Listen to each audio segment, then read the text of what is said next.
اعوذ باللہ من الشیطان الرجیم بسم اللہ الرحمن الرحیم پناہ مانگتا ہوں میں اللہ کی شیطان مردود سے۔ شروع اللہ کا نام لے کر جو بڑا مہربان نہایت رحم والا ہے۔ احمق لوگ کہیں گے کہ مسلمان جس قبلے پر پہلے سے چلے آتے تھے اب اس سے کیوں منہ پھیر بیٹھے؟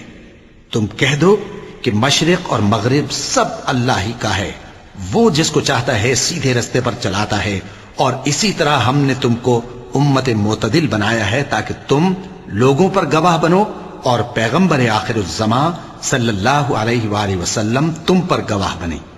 اور جس قبلے پر تم پہلے تھے اس کو ہم نے اس لیے مقرر کیا تھا کہ معلوم کریں کہ کون ہمارے پیغمبر کا تابع رہتا ہے اور کون الٹے پاؤں پھر جاتا ہے۔ اور یہ بات یعنی تحویل قبلہ لوگوں کو گراں معلوم ہوئی، مگر جن کو اللہ نے ہدایت بخشی ہے وہ اسے گراں نہیں سمجھتے، اور اللہ ایسا نہیں کہ تمہارے ایمان کو یوں ہی ضائع کر دے۔ اللہ تو لوگوں پر بڑا مہربان ہے، صاحب رحمت ہے۔ اے پیغمبر صلی اللہ علیہ وآلہ وسلم، ہم تمہارا آسمان کی طرف منہ اٹھانا دیکھ رہے ہیں، سو ہم تم کو اسی قبلے کی طرف جس کو تم پسند کرتے ہو منہ کرنے کا حکم دیں گے۔ تو اپنا منہ مسجد حرام یعنی خانہ کعبہ کی طرف پھیر لو، اور تم لوگ جہاں ہوا کرو نماز پڑھنے کے وقت اسی مسجد کی طرف منہ کر لیا کرو۔ اور جن لوگوں کو کتاب دی گئی ہے وہ خوب جانتے ہیں کہ یہ نیا قبلہ ان کے پروردگار کی طرف سے حق ہے، اور جو کام یہ لوگ کرتے ہیں اللہ ان سے بے خبر نہیں۔ اور اگر تم ان اہل کتاب کے پاس تمام نشانیاں بھی لے کر آؤ تو بھی یہ تمہارے قبلے کی پیروی نہ کریں، اور تم بھی ان کے قبلے کی پیروی کرنے والے نہیں ہو، اور ان میں سے بھی بعض کے قبلے کے پیرو نہیں۔ اور اگر تم باوجود اس کے کہ تمہارے پاس علم یعنی اللہ کا حکم آ چکا ہے ان کی خواہشوں کے پیچھے چلو گے تو ظالموں میں ہو جاؤ گے۔ جن لوگوں کو ہم نے کتاب دی ہے وہ ان پیغمبر آخر الزمان صلی اللہ علیہ وآلہ وسلم کو اس طرح پہچانتے ہیں جس طرح اپنے بیٹوں کو پہچانا کرتے ہیں، مگر ایک فریق ان میں سے سچی بات کو جان بوجھ کر چھپا رہا ہے۔ اے پیغمبر صلی اللہ علیہ وآلہ وسلم، یہ نیا قبلہ تمہارے پروردگار کی طرف سے حق ہے، تو تم ہرگز شک کرنے والوں میں نہ ہونا، اور ہر ایک شخص کے لیے ایک سمت مقرر ہے جدھر وہ عبادت کے وقت منہ کیا کرتا ہے، تو تم نیکیوں میں سبقت حاصل کرو۔ تم جہاں ہوگے اللہ تم سب کو جمع کرے گا، بے شک اللہ ہر چیز پر قادر ہے۔ اور تم جہاں سے نکلو نماز میں اپنا منہ مسجد حرام کی طرف کر لیا کرو، بے شبہ یہ تمہارے پروردگار کی طرف سے حق ہے، اور تم لوگ جو کچھ کرتے ہو اللہ اس سے بے خبر نہیں۔ اور تم جہاں سے نکلو مسجد حرام کی طرف منہ کر کے نماز پڑھا کرو، اور مسلمانوں تم جہاں ہوا کرو اسی مسجد کی طرف رخ کیا کرو۔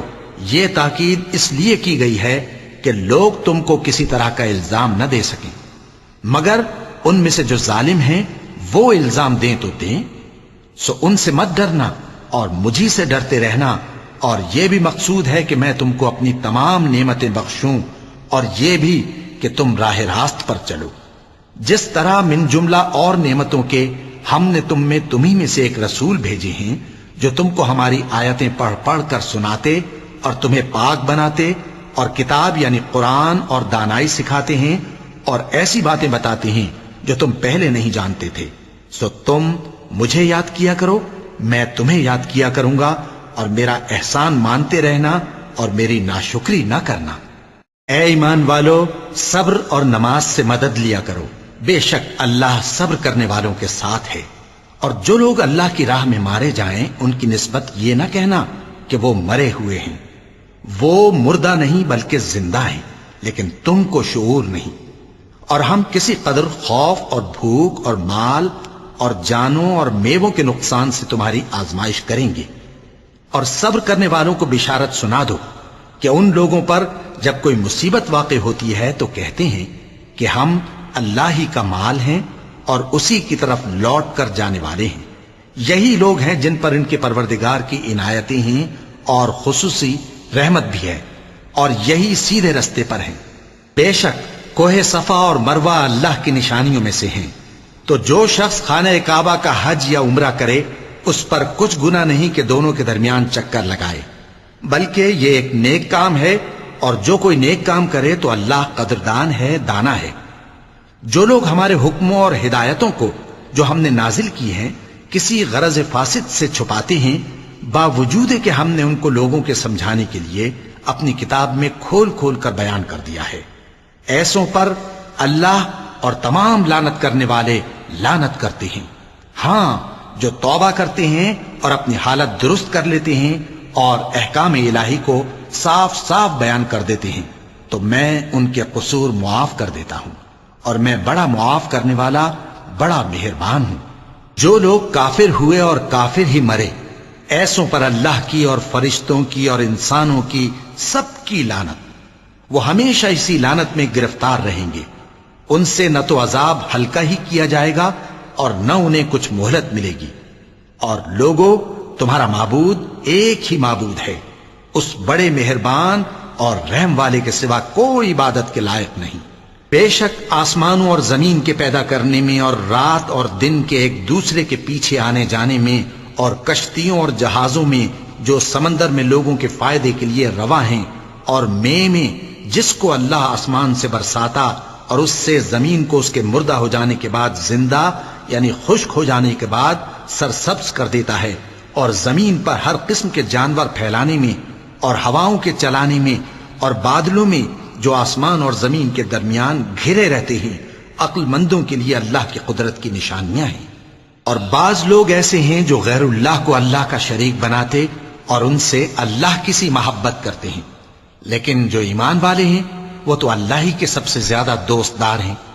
اور اے کاش ظالم لوگ جو بات عذاب کے وقت دیکھیں گے اب دیکھ لیتے کہ سب طرح کی طاقت اللہ ہی کو ہے، اور یہ کہ اللہ سخت عذاب کرنے والا ہے۔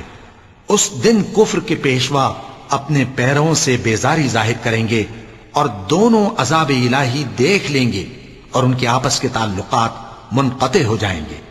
یہ حال دیکھ کر پیروی کرنے والے حسرت سے کہیں گے کہ اے کاش ہمیں پھر دنیا میں جانا نصیب ہو، تاکہ جس طرح یہ ہم سے بیزار ہو رہے ہیں اسی طرح ہم بھی ان سے بیزار ہوں۔ اس طرح اللہ ان کے اعمال حسرت بنا کر دکھائے گا اور وہ دوزخ سے نکل نہیں سکیں گے۔ لوگوں، جو چیزیں زمین میں حلال طیب ہیں وہ کھاؤ، اور شیطان کے قدموں پر نہ چلو، وہ تمہارا کھلا دشمن ہے۔ وہ تو تم کو برائی اور بے حیائی ہی کے کام کرنے کو کہتا ہے، اور یہ بھی کہ اللہ کی نسبت ایسی باتیں کہو جن کا تمہیں کچھ بھی علم نہیں۔ اور جب ان لوگوں سے کہا جاتا ہے کہ جو کتاب اللہ نے نازل فرمائی ہے اس کی پیروی کرو، تو کہتے ہیں نہیں، بلکہ ہم تو اسی چیز کی پیروی کریں گے جس پر ہم نے اپنے باپ دادا کو پایا۔ بھلا اگرچہ ان کے باپ دادا نہ کچھ سمجھتے ہوں اور نہ سیدھے رستے پر ہوں، تب بھی وہ انہی کی تقلید کیے جائیں گے۔ جو لوگ کافر ہیں ان کی مثال اس شخص کی سی ہے جو کسی ایسی چیز کو آواز دے جو پکار اور آواز کے سوا کچھ سن نہ سکے۔ یہ بہرے ہیں، گونگے ہیں، اندھے ہیں کہ کچھ سمجھ ہی نہیں سکتے۔ اے اہل ایمان، جو پاکیزہ چیزیں ہم نے تم کو عطا فرمائی ہیں ان کو کھاؤ، اور اگر اللہ ہی کے بندے ہو تو اس کی نعمتوں کا شکر بھی ادا کرو۔ اس نے تو تم پر بس مرا ہوا جانور اور لہو اور سور کا گوشت اور جس چیز پر اللہ کے سوا کسی اور کا نام پکارا جائے حرام کر دیا ہے۔ ہاں، جو مجبور ہو جائے بشرطے کہ اللہ کی نافرمانی نہ کرے اور حد ضرورت سے باہر نہ نکل جائے، اس پر کچھ گناہ نہیں۔ بے شک اللہ بخشنے والا ہے، رحم کرنے والا ہے۔ جو لوگ اللہ کی کتاب سے ان آیتوں اور ہدایتوں کو جو اس نے نازل فرمائی ہیں چھپاتے اور ان کے بدلے تھوڑی سی قیمت یعنی دنیاوی منفعت حاصل کرتے ہیں، وہ اپنے پیٹوں میں محض آگ بھرتے ہیں۔ ایسے لوگوں سے اللہ قیامت کے دن نہ کلام کرے گا اور نہ ان کو گناہوں سے پاک کرے گا، اور ان کے لیے دکھ دینے والا عذاب ہے۔ یہ وہ لوگ ہیں جنہوں نے ہدایت چھوڑ کر گمراہی اور بخشش چھوڑ کر عذاب خرید لیا۔ یہ آتش جہنم کی کیسی برداشت کرنے والے ہیں۔ یہ اس لیے کہ اللہ نے کتاب سچائی کے ساتھ نازل فرمائی، اور جن لوگوں نے اس کتاب میں اختلاف کیا وہ ضد میں آ کر نیکی سے دور ہو گئے ہیں۔ نیکی یہی نہیں کہ تم مشرق و مغرب کو قبلہ سمجھ کر ان کی طرف منہ کر لو، بلکہ نیکی یہ ہے کہ لوگ اللہ پر اور روز آخر پر اور فرشتوں پر اور اللہ کی کتاب پر اور پیغمبروں پر ایمان لائیں، اور مال باوجود عزیز رکھنے کے رشتہ داروں اور یتیموں اور محتاجوں اور مسافروں اور مانگنے والوں کو دیں، اور گردنوں کے چھڑانے میں خرچ کریں، اور نماز پڑھیں اور زکوٰۃ دیں، اور جب عہد کر لیں تو اس کو پورا کریں، اور سختی اور تکلیف میں اور جنگ کے وقت ثابت قدم رہیں۔ یہی لوگ ہیں جو ایمان میں سچے ہیں، اور یہی ہیں جو اللہ سے ڈرنے والے ہیں۔ مومنوں، تم کو مقتولوں کے بارے میں قصاص یعنی خون کے بدلے خون کا حکم دیا جاتا ہے، اس طرح پر کہ آزاد کے بدلے آزاد مارا جائے، اور غلام کے بدلے غلام، اور عورت کے بدلے عورت۔ اور اگر قاتل کو اس کے مقتول بھائی کے قصاص میں سے کچھ معاف کر دیا جائے تو وارث مقتول کو پسندیدہ طریق سے قرارداد کی پیروی یعنی مطالبہ خون بہا کرنا اور قاتل کو خوشخوئی کے ساتھ ادا کرنا چاہیے۔ یہ تمہارے پروردگار کی طرف سے تمہارے لیے آسانی اور مہربانی ہے۔ اب جو اس کے بعد زیادتی کرے اس کے لیے دکھ کا عذاب ہے۔ اور اے اہل عقل، حکم قصاص میں تمہاری زندگانی ہے کہ تم قتل و خونریزی سے بچو۔ تم پر فرض کیا جاتا ہے کہ جب تم میں سے کسی کو موت کا وقت آ جائے تو اگر وہ کچھ مال چھوڑ جانے والا ہو تو ماں باپ اور رشتہ داروں کے لیے دستور کے مطابق وصیت کر جائے۔ اللہ سے ڈرنے والوں پر یہ ایک حق ہے۔ پھر جو شخص وصیت کو سننے کے بعد اس کو بدل ڈالے تو اس کے بدلنے کا گناہ انہی لوگوں پر ہے جو اس کو بدلیں، اور بے شک اللہ سنتا جانتا ہے۔ اب اگر کسی کو وصیت کرنے والے کی طرف سے کسی وارث کی طرفداری یا حق تلفی کا اندیشہ ہو تو اگر وہ وصیت کو بدل کر وارثوں میں صلح کرا دے تو اس پر کچھ گناہ نہیں، بے شک اللہ بخشنے والا ہے، رحم والا ہے۔ مومنوں، تم پر روزے فرض کیے گئے ہیں جس طرح تم سے پہلے لوگوں پر فرض کیے گئے تھے تاکہ تم پرہیزگار بنو۔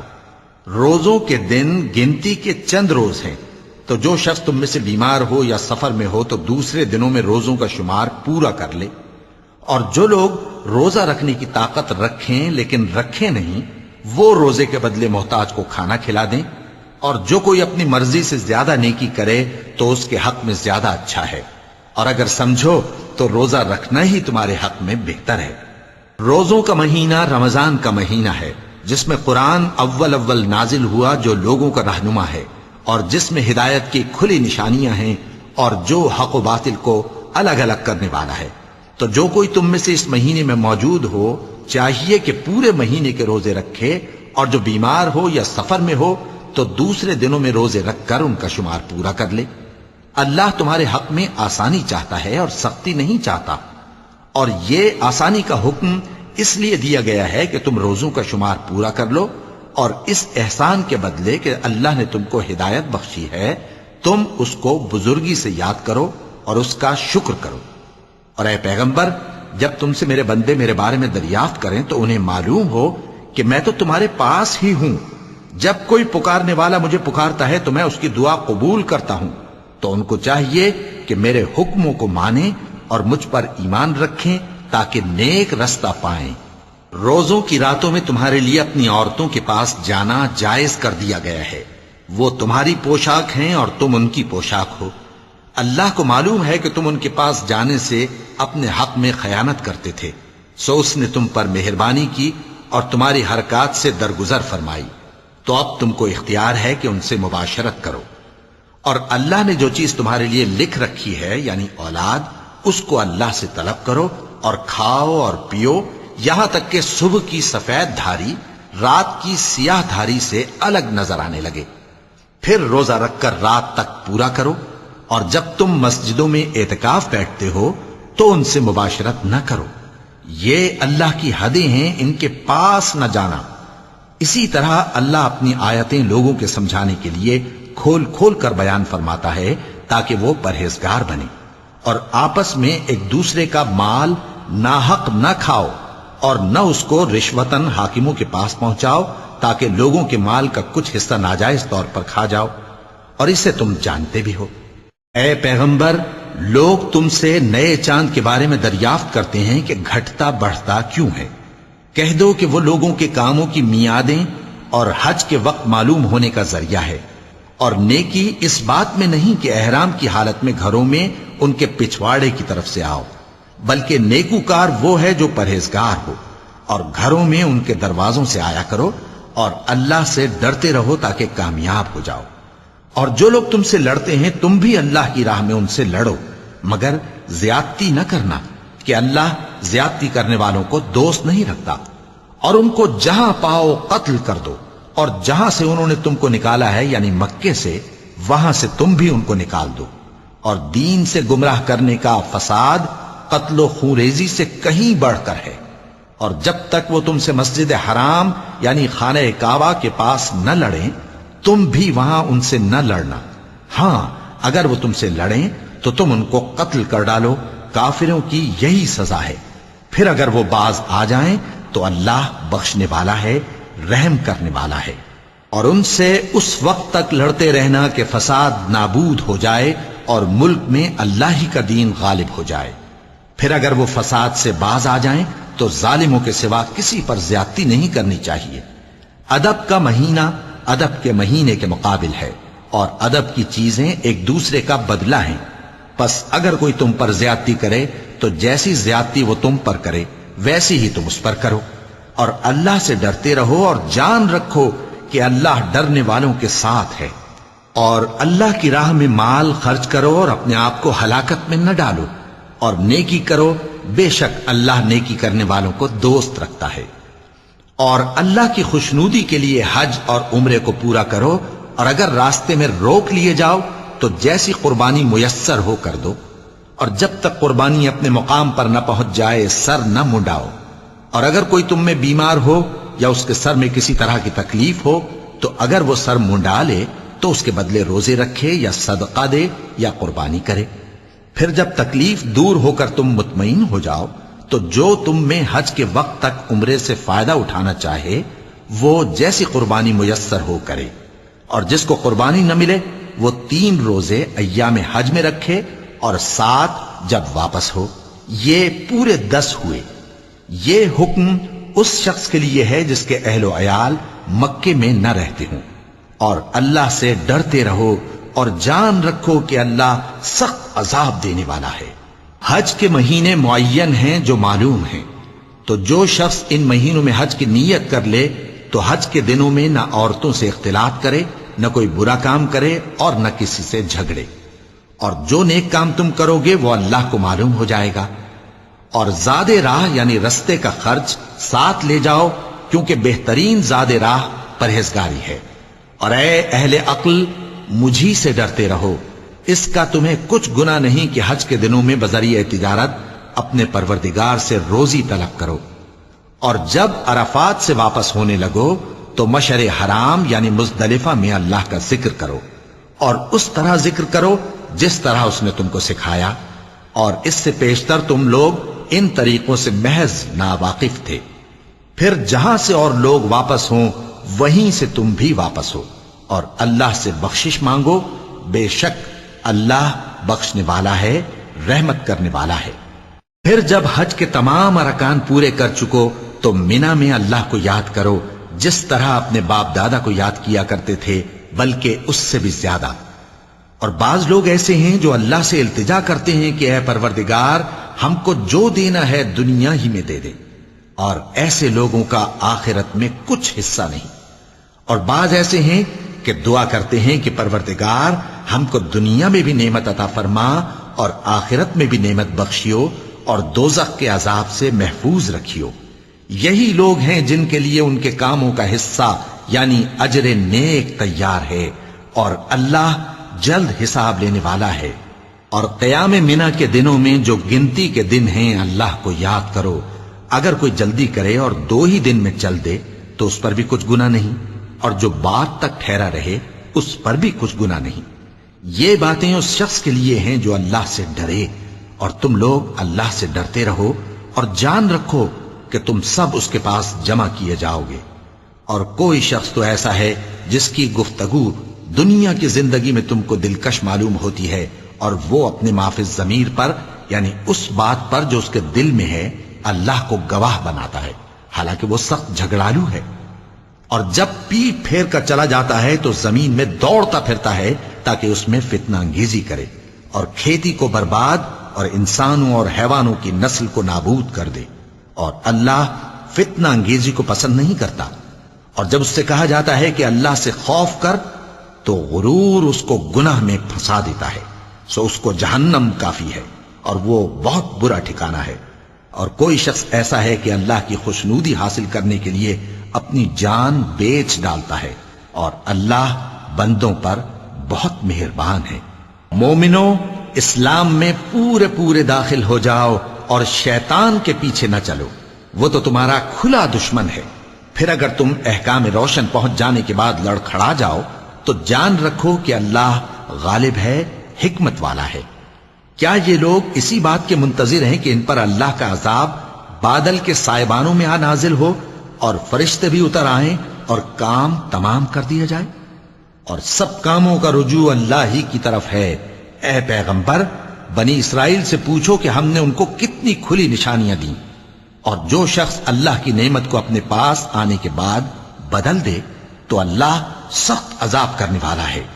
اور جو کافر ہیں ان کے لیے دنیا کی زندگی خوشنما کر دی گئی ہے اور وہ مومنوں سے تمسخر کرتی ہیں، لیکن جو پرہیزگار ہیں وہ قیامت کے دن ان سے اوپر ہوں گے۔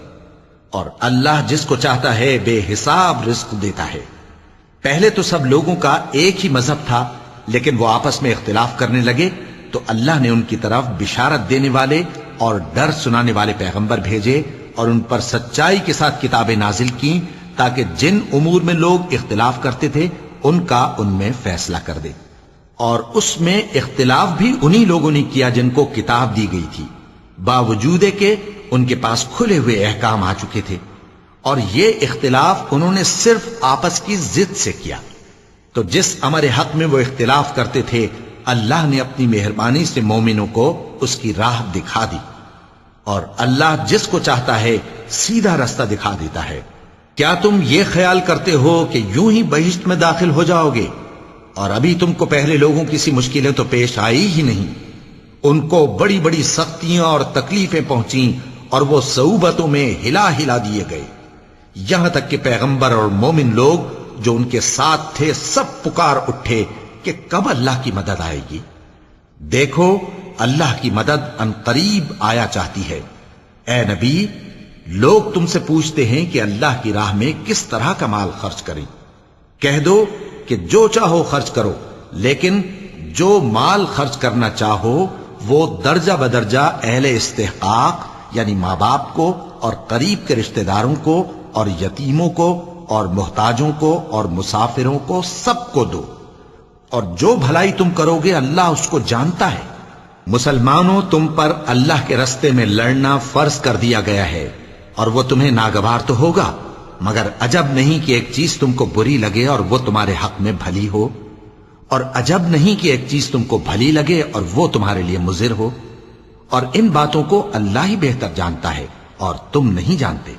اے پیغمبر، لوگ تم سے عزت والے مہینوں میں لڑائی کرنے کے بارے میں دریافت کرتے ہیں، کہہ دو کہ ان میں لڑنا بڑا گناہ ہے، اور اللہ کی راہ سے روکنا اور اس سے کفر کرنا اور مسجد حرام یعنی خانہ کعبہ میں جانے سے بند کرنا اور اہل مسجد کو اس میں سے نکال دینا جو یہ کفار کرتے ہیں، اللہ کے نزدیک اس سے بھی زیادہ گناہ ہے، اور فتنہ انگیزی خونریزی سے بھی بڑھ کر ہے۔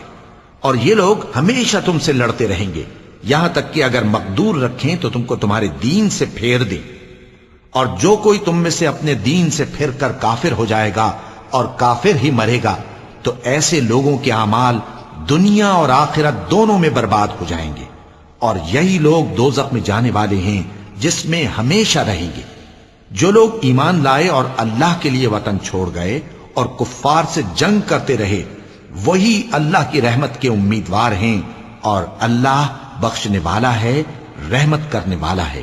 اے پیغمبر، لوگ تم سے شراب اور جوئے کا حکم دریافت کرتے ہیں، کہہ دو کہ ان میں گناہ بڑے ہیں اور لوگوں کے لیے کچھ فائدے بھی ہیں، مگر ان کے گناہ فائدوں سے کہیں زیادہ ہیں۔ اور یہ بھی تم سے پوچھتے ہیں کہ اللہ کی راہ میں کون سا مال خرچ کریں، کہہ دو کہ جو ضرورت سے زیادہ ہو. اس طرح اللہ تمہارے لیے اپنے احکام کھول کھول کر بیان فرماتا ہے تاکہ تم سوچو، یعنی دنیا اور آخرت کی باتوں میں غور کرو.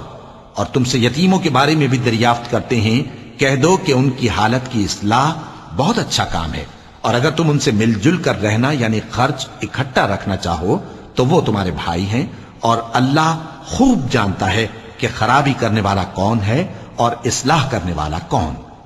اور اگر اللہ چاہتا تو تم کو تکلیف میں ڈال دیتا، بے شک اللہ غالب ہے، حکمت والا ہے. اور مومنوں مشرک عورتوں سے جب تک وہ ایمان نہ لائیں نکاح نہ کرنا، کیونکہ مشرک عورت خواہ تم کو کیسی ہی بھلی لگے اس سے مومن لونڈی بہتر ہے. اور اسی طرح مشرک مرد جب تک ایمان نہ لائیں مومن عورتوں کو ان کی زوجیت میں نہ دینا، کیونکہ مشرک مرد سے خواہ وہ تم کو کیسا ہی بھلا لگے مومن غلام بہتر ہے. یہ مشرک لوگوں کو دوزخ کی طرف بلاتے ہیں، اور اللہ اپنی مہربانی سے بہشت اور بخشش کی طرف بلاتا ہے، اور اپنے حکم لوگوں سے کھول کھول کر بیان کرتا ہے تاکہ نصیحت حاصل کریں. اور تم سے حیض کے بارے میں دریافت کرتے ہیں، کہہ دو وہ تو نجاست ہے، سو ایام حیض میں عورتوں سے کنارہ کش رہو، اور جب تک وہ پاک نہ ہو جائیں ان سے مقاربت نہ کرو. ہاں جب وہ پاک ہو جائیں تو جس طریق سے اللہ نے تمہیں ارشاد فرمایا ہے ان کے پاس جاؤ. کچھ شک نہیں کہ اللہ توبہ کرنے والوں اور پاک صاف رہنے والوں کو دوست رکھتا ہے. تمہاری عورتیں تمہاری کھیتی ہیں، تو اپنی کھیتی میں جس طرح چاہو جاؤ، اور اپنے لیے نیک عمل آگے بھیجو، اور اللہ سے ڈرتے رہو، اور جان رکھو کہ ایک دن تمہیں اس کے روبرو حاضر ہونا ہے. اور اے پیغمبر ایمان والوں کو بشارت سنا دو، اور اللہ کے نام کو اس بات کا ہیلا نہ بنانا کہ اس کی قسمیں کھا کھا کر سلوک کرنے اور پرہیزگاری کرنے اور لوگوں میں صلح و سازگاری کرانے سے رک جاؤ. اور اللہ سب کچھ سنتا ہے، جانتا ہے. اللہ تمہاری لغو قسموں پر تم سے مواخذہ نہیں کرے گا، لیکن جو قسمیں تم قصد دلی سے کھاؤ گے ان پر مواخذہ کرے گا. اور اللہ بخشنے والا ہے، بردبار ہے. جو لوگ اپنی عورتوں کے پاس جانے کی قسم کھا لیں ان کو 4 مہینے تک انتظار کرنا چاہیے. اگر اس عرصے میں قسم سے رجوع کر لیں تو اللہ بخشنے والا ہے، مہربان ہے. اور اگر طلاق کا ارادہ کر لیں تو بھی اللہ سنتا ہے، جانتا ہے. اور طلاق والی عورتیں 3 حیض تک اپنے تئیں روکے رہیں، اور اگر وہ اللہ اور روز قیامت پر ایمان رکھتی ہیں تو ان کو جائز نہیں کہ اللہ نے جو کچھ ان کے شکم میں پیدا کیا ہے اس کو چھپائیں. اور ان کے خاوند اگر پھر موافقت چاہیں تو اس مدت میں وہ ان کو اپنی زوجیت میں لے لینے کے زیادہ حقدار ہیں. اور عورتوں کا حق مردوں پر ویسا ہی ہے جیسے دستور کے مطابق مردوں کا حق عورتوں پر ہے. البتہ مردوں کو عورتوں پر 1 درجہ فضیلت ہے، اور اللہ غالب ہے، صاحب حکمت ہے. طلاق صرف 2 بار ہے، یعنی جب 2 دفعہ طلاق دے دی جائے تو پھر عورتوں کو یا تو بطریق شائستہ نکاح میں رہنے دینا ہے یا بھلائی کے ساتھ چھوڑ دینا. اور یہ جائز نہیں کہ جو مہر تم ان کو دے چکے ہو اس میں سے کچھ واپس لے لو. ہاں اگر زن و شوہر کو خوف ہو کہ وہ اللہ کی حدوں کو قائم نہیں رکھ سکیں گے تو اگر عورت خاوند کے ہاتھ سے رہائی پانے کے بدلے میں کچھ دے ڈالے تو دونوں پر کچھ گناہ نہیں. یہ اللہ کی مقرر کی ہوئی حدیں ہیں، ان سے باہر نہ نکلنا. اور جو لوگ اللہ کی حدوں سے باہر نکل جائیں گے وہ گناہگار ہوں گے. پھر اگر شوہر 2 طلاقوں کے بعد تیسری طلاق عورت کو دے دے تو اس کے بعد جب تک عورت کسی دوسرے شخص سے نکاح نہ کر لے اس پہلے شوہر پر حلال نہ ہوگی. ہاں اگر دوسرا خاوند بھی طلاق دے دے اور عورت اور پہلا خاوند پھر ایک دوسرے کی طرف رجوع کر لیں تو ان پر کچھ گناہ نہیں، بشرطے کہ دونوں یقین کریں کہ اللہ کی حدوں کو قائم رکھ سکیں گے. اور یہ اللہ کی حدیں ہیں، ان کو وہ ان لوگوں کے لیے بیان فرماتا ہے جو علم رکھتے ہیں.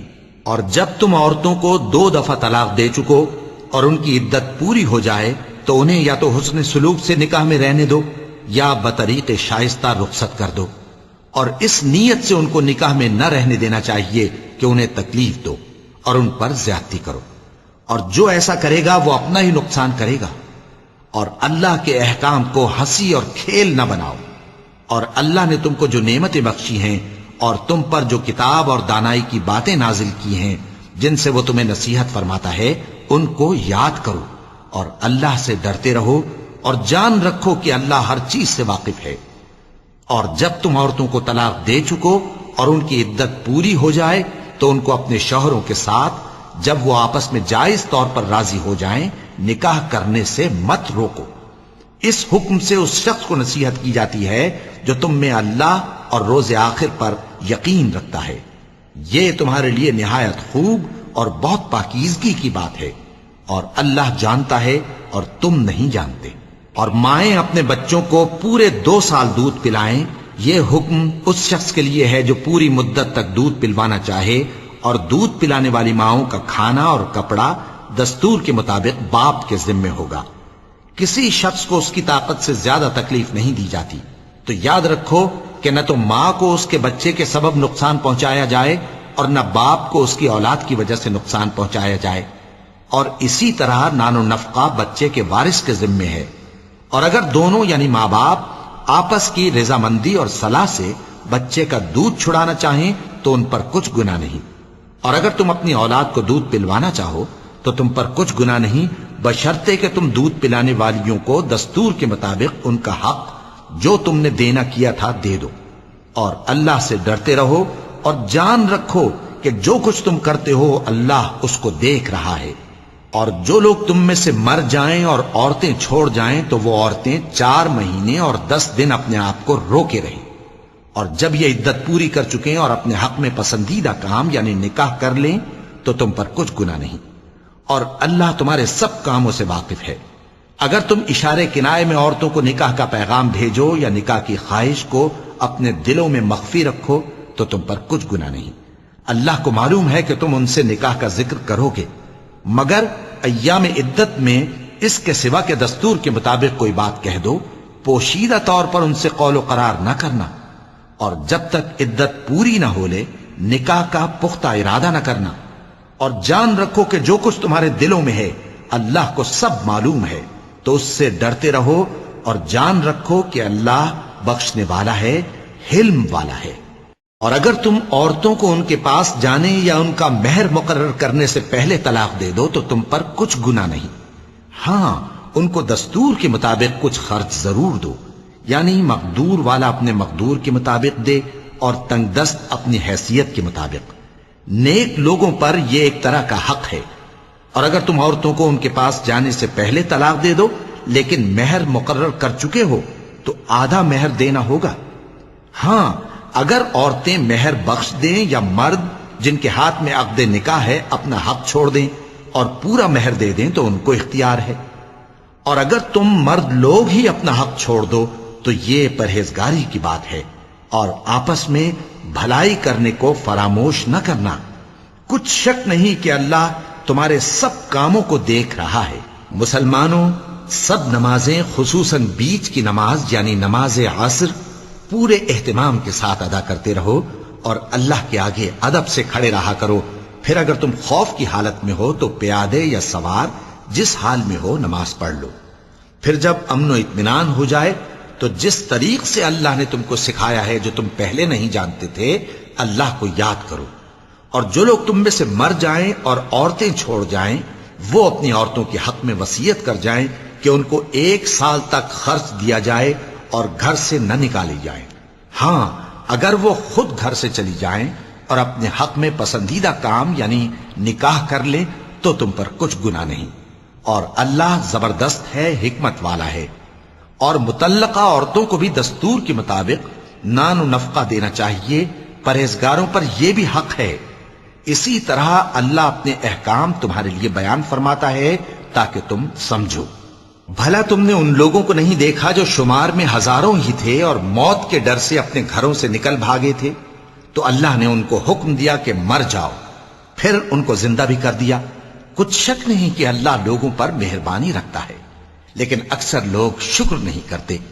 اور مسلمانوں، اللہ کی راہ میں جہاد کرو اور جان رکھو کہ اللہ سب کچھ سنتا ہے، سب کچھ جانتا ہے۔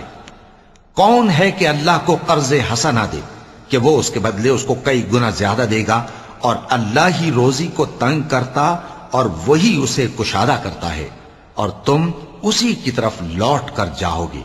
بھلا تم نے بنی اسرائیل کی ایک جماعت کو نہیں دیکھا جس نے موسیٰ کے بعد اپنے پیغمبر سے کہا کہ آپ ہمارے لیے ایک بادشاہ مقرر کر دیں تاکہ ہم اللہ کی راہ میں جہاد کریں؟